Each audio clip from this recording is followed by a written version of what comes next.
السلام علیکم، وخت مو په خیر. د نصیب ناول دیارلسمې برخې سره ستاسو په خدمت کې یم. هیله ده تر پایه مې ملتیا وکړئ. پردیس غږ کړل: وا ښځې، ته یې پیژنې؟ نه ښاغلیه، خو هغه تا او ملک شریف اکا ورسره پلارجان هم پیژني. سمه ده، موږ ترې پوښتنې کوو. ښه ښاغلیه، اوس ورشه چې ډوډۍ هم تیاره ده، او بل دا چې میلمه خفه نه شي. پردیس حجرې ته لاړ. حاجي میرویس دومره خبرې وکړې چې نور ساحل ته په ناسته خوب ورغی. نور سترګې پټې شوې. پردیس سلام وکړ، داخل شو حجرې ته. ساحل ټکان وخوړه، پټې سترګې خلاصې شوې. ځان یې سم کړ. پردیس غلی کېناست، په سوچ کې و چې نور ترې څه پوښتنه وکړم. کړنګ شو، د سلګۍ پیغام راغی، لیکلی و: کیا بات ہے؟ ساحل ژر ځواب ورکړ: تمہارا پلان خراب ہے. ستا پلان بالکل خراب دی. زه باید نور په خپل رښتینی پلان مخته لاړ شم. سمه ده، ته خپل خوا مه بدوه او احتیاط هم ډیر کوه چې رسوا نه شو. ګوره ته بېغمه شه، زه یو څه کوم. ای ګرانه، ما ته بخښنه وکړه. خیر، الله دې وبخښه. کومه خبره نه ده، تشویش مه کوه. خیر اوسې ګرانه، زه درته ډوډۍ لیږم. ښه، ډوډۍ تیاره شوه. پردیس له ځان سره راوړله. بسترخوان خور شو. ټولو په خوړلو پیل وکړ. خواړه پای ته ورسېده. دعا وشوه. د ساحل زړه تنګي وکړه. ځان یې خبرو ته جوړ کړ. اکا جانه، زه جومات ته؟ لمونځ به هم وکړو او لږ پام به مو هم بدل شي. هغه ځواب ورکړ: نه نه نه، نه کېږي، کرونا ده، خلک ټول قرنطین شوي دي، همدلته لمونځ وکړه. ساحل وویل: سمه ده اکا، او دس مې شته، همدلته به لمونځ وکړم. په جای نماز ودرېده. لمونځ یې وکړ. لاسونه یې څښتن تعالی ته لپه کړل. د خپل عزت او د سلګۍ حیا او ابرو ساتنې په موخه له الله پاک څخه د پناه او مدد دعا وغوښتله. بیا پاڅېده، په خپل ځای کېناست. پردیس بلې پوښتنې ته ځان جوړ کړ. له هغه مخکې پلار یې چمتو شو. ژر یې له ساحل څخه بیا پوښتنه وکړه: ساحله، ته اوس هم موږ صحیح ونه پېژندلې؟ له ځواب مخکې د ملک شریف زنګ هم راغی. ساحل ورته متوجه شو. د حاجي میرویس په تندي ګونځې ښکاره شو. شیبه وغږېده. نور پرې موبایل قطع کړ. ساحل ته یې وویل: هغه ملک ورور مې و، هغه هم پوښتنه وکړه چې آخر دا هلک څوک دی چې موږ ټول پیژنې او موږ یې نه پیژنو. ساحل په جدي ډول ځواب ورکړ: ګوره اکا، زما دلته راتګ ستاسو د خفګان باعث نشي. زه باید لاړ شم. نه نه نه نه، زما د خبرو دا مطلب نه دی، فقط پوهېدل غواړو. سمه ده. پردیس خانه، ته د دا ټچ موبایل را وباسه. دغه دې واخله. نه ماته مه راکوه، قربان دې شم. ته سرچ ته لاړ شه، هلته صفي الله اسیر نوم پکې ولټوه. وګوره پیدا شو؟ همدا دی؟ هو بالکل همدا دی. نو اوس وکشه اکا جانه، دا زما پاڼه ده. زه خپله ډاکټر یم او دا ټول زما خیریه فعالیتونه دي. صبر چې یو بل څه هم درته وښایم. ساحل بیگ ته لاس کړ. 10 کتابونه په نوم د مورې ته مې زړه کې او 10 نور مینه او درد په نوم کتابونه وو. دغه ټول یې ورته وښودل. اکا جانه، زه یو لیکوال هم یم. بس بس، نور زما پوښتنې هم دلته خلاص شو. ماشاءالله ماشاءالله، تا 2 کتابونه هم لیکلي، او زما یو کتابچه ده چې کلونه پرې تیر شو، خو تر اوسه ما چاپ کړی نه دی. تا ماشاءالله په دومره کم عمر دومره غټ نوښت دې کړی. پردیس هم خپل ځان را ټول کړ. پوښتنه یې په زړه کې پاتې شوه. ساحل غږ کړل پردیس جانا ستاسو په لیدو خوشحاله شوم او آقا جانا ما ته هم اجازه راکړئ چې ځم. پلار او زوی یو دم ودرېدل چې نه نه نه هسې به ځې؟ ته یو شخصیت یې، اوس نو اجازه بالکل نشته. پردیس مسک شو. هغه هم وویل ساحله زموږ په خبرو مه خفه کېږه وروره، شپه به کوې، سبا به انشاءالله په خیر لاړ شي. د ساحل زړه ولګېده. د سمده په بڼه سر یې وښوراوه. حاجي میرویس هم وویل ساحله تاسو ګپ شپ ولګوئ، زه ورځم چې په خپل لاس درته ښایسته چای راوړم. حاجي میرویس لاړو دننه حویلۍ ته. پردیس له خپلو ملګرو سره د لډو لوبه شروع کړه. په ساحل یې هم غږ وکړ راځه وروره ستا هم ساعت تیر شي. ساحل وویل نه وروره زما نه خوښېږي. مننه تاسو یې وکړئ. هغوی په لوبه مصروفه شول. شیبه وروسته د سلګۍ پیغام کړنګ وکړ. لیکلي و کیا بات ہے؟ پلار مې څنګه خوشحاله خوشحاله راغی. ساحل ژر جواب ولیکه جادو ہے جادو. ستا په پلار زما خبرو تاثیر وکړ. ایله چې تاثیر یې وکړ. سلګۍ د خندا سټیکر یې ولېږلې. رښتیا زه هم حیرانه شومه چې څنګه پلار مې خوشبین شو. آفرین رښتیا هم د دروغو منزل لنډ وي چې ځي او راځي. اوس ستا په اړه ښې خبرې کوي. بیا هم آفرین. ساحل جواب کې ولیکل چې زما څنګ ته راغی دغه 2 کتابونه هم ورته ډالۍ کوم. تا خو لومړی ناول لوستی دی، اوس دغه پاتې برخه مینه او درد هم ولوله. سمه ده ساحل جانه بیا ترې اخلمه.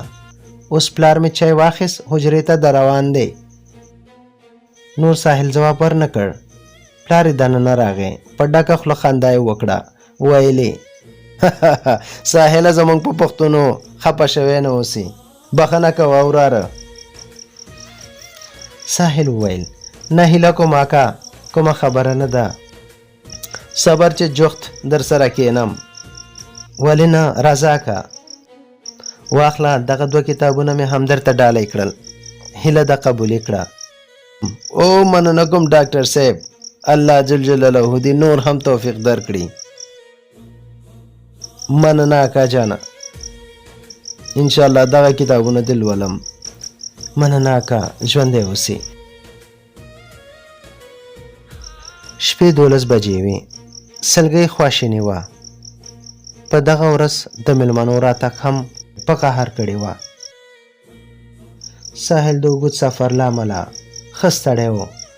بیا د کابل په لوی ښار کې پیاده هم ډېر ګرځېدلی و، نو ډېر ستړی شوی و. بار بار د خوب چپې ور باندې راتلل او هغه یې زنګولو. د سلګۍ پلار ورته متوجه شو. یو دم یې غږ وکړ ډاکټر صاحب پوهېږم ډېر ستړی شوی یې، بېغمه پښې وغځوه، ویده شه. هله پردیسه بچې هغه کمبله را واخله. د ډاکټر صاحب پر پښو یې ور واچوه. پردیس کمبله را واخیسته او د هغه پر پښو یې واچوله. ساحل ورو ورو خپلې سترګې پټې کړې. نیمه شپه شوه. سلګۍ ډېره خواشینې شوې وه. سلګۍ غوښتل چې ساحل ته د خپلې مینې بیان وکړي. ټوله شپه د هغه سره په خبرو کې تېره کړي، خو نصیب یاري ونه کړه. هغه په دې خبره نه وه چې نن مېلمانه هم راځي. هغه په دې هم خبره نه وه چې سیال هغه جلی ده چې د ساحل په زړه او روح بلکې د وجود په هر رګ رګ کې د مینې جال ورته جوړ کړی و. سلګۍ راشي. شپې 2 بجې وي. د حجرې په کړکۍ کې وګوري چې ټول ویده دي. په ساحل سترګې وځلېږي. هغه په دروند خوب ویده وي. سلګۍ مسکانده شي. وایي چا رښتیا ویلي، څوک چې زمونږ کېږي نه هغې ته په کتو سره خوشحاله کېدل هم مینه ده. چک چک له سترګو یې د بې وسۍ اوښکې روانې شوې. ناهیلې بېرته لاړه شي. شپه تېره شي. سبا شي. ساحل د سهار لمونځ لپاره را بیداره شي. دوی ټول په دروند خوب ویده وي. ساحل د موبایل سکرین روښانه کړي. سلګۍ ورته پیغام کړی وي. سهار په خیر ساحل جانا، د اودس لپاره مې درته ګرمې اوبه په تشناب کې ایښي دي. ساحل ځواب ورکړ مننه کوم. د سهار لمونځ یې وکړ. د سلګۍ پلار هم بیداره شو، هغه هم لمونځ وکړ. ساحل ورته وویل اکا جانا ما سره پاذاب شوی، ډیره بخښنه راته وکړئ، زه غواړم چې وختي لاړ شم. هغه وویل سمه ده بچې، الله تعالی دې سفر بې خطره کړه. الهي امین. د خدای پامان. خدای پامان بچیا. کړنګ شو. بیا د سلګۍ پیغام راغی. ورته یې لیکلي وو واوره همداسې چې لاړ نشي، دغه کوڅې ته خامخا راشه. ساحل د پیغام ځواب ورکړ سمه ده درغلم. په ډېر جرأت سره کوڅې مخې ته ورغی. سلګۍ ځان راښکاره کړ، غږ یې پرې وکړ ای ګرانه همداسې تللې؟ هغه وویل نه سلګۍ، تا ته مې پیغام کولو خو ته رانه مخکې شوې. د سلګۍ په لاس کې یو تور پلاستیک و. ساحل ته یې ونیوه. دا څه دي؟ سلګۍ وویل یوه جوړه کالي دي، دا به ته خپلې خور زهرا ته ورکړې. ساحل ورته وویل دې ته ساجت و، خو بیا هم له پیرزومو نړۍ مننه. مخ یې واړوه، پتلو شو. سلګۍ ورباندې غږ وکړ ای ساحله. ساحل ورته بیرته مخ واړوه چې سلګۍ ژړلې. د بیلتون لنډې لنډې سلګۍ یې ووهلې. ساحل خواشینې لږ ورنږدې شو، ویلې اخ سلګۍ ته ولې ژاړې؟ ژړا یې زور واخیست، ورغاړې وته.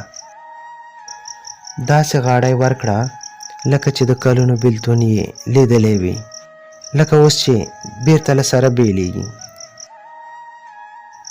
ساحل وویل حوصله ولره، ته ولې ژاړې؟ اوس خو ستا هیله هم پوره شوه. هغې له دواړه مخه ښکل کړ، ویلې هو بس همدا راته بسنه کوي. په مخه دې ښه ګرانه. ساحل حق حیران شو، سر یې ښکته کړ، ویلې د خدای په امان سلګۍ. حرکت یې وکړ. 10 قدمه مخکې لا نه و تللی چې کړنګ شو. موبایل ته یې پیغام راغی. پیغام یې را خلاص کړ. لیکلي وو ای ساحله ما هم له ځان سره یوسه. ساحل یو ځل بیا حق پک پاتې شو. ځواب یې ورکړ وسلګۍ په تا څه شوي؟ دا ته څه کوې؟ په بې صبرۍ هغې ځواب ولېږه زه در سره مینه لرم د لیونو په څېر. د ساحل تندی تریو شو. ځواب یې ولیکه سلګۍ خدا امکان نه لري. ولې نه لري ډاکټر جانه؟ په هوش راشه سلګۍ، ما 2 کتابونه هلته په حجره کې پریښي. دوهم کتاب خامخا ولوله، ته به زما د ژوند په اړه مکمله پوهه شې. زه پوهېدل نه غواړم، تا غواړم. تا چې نن شپه دلته تېره کړه، ستا شتون دومره سکون راکړ لکه نړۍ چې را سره وي. هیله کوم ما له ځان سره یوسه. نه سلګۍ وبخه، زه نشم کولی. ته باید هغه کتاب مطالعه کړې. هغه ضرور مطالعه کړه. هغه ته ما له ځان سره نه وړې.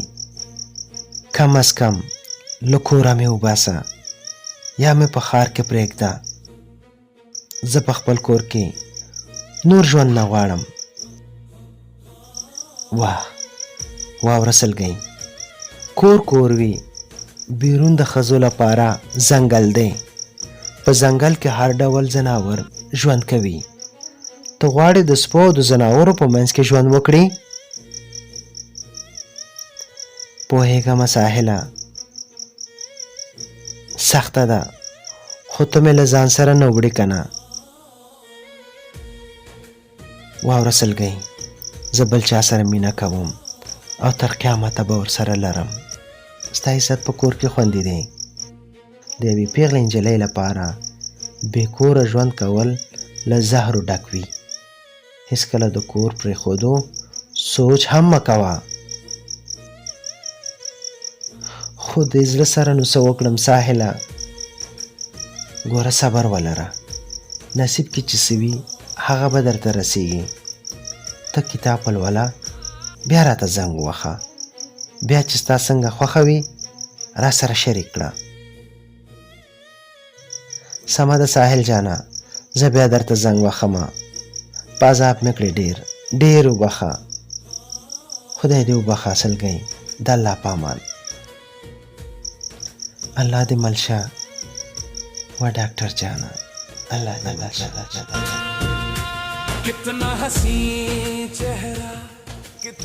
د نصیب ناول 14مه برخه همدومره وه.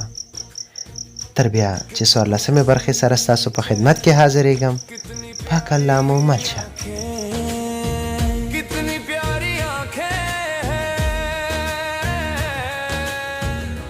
आंखों से छलकता प्यार कुदरत ने बनाया होगा, फुर्सत से तुझे मेरे यार कुदरत ने बनाया होगा, फुर्सत से तुझे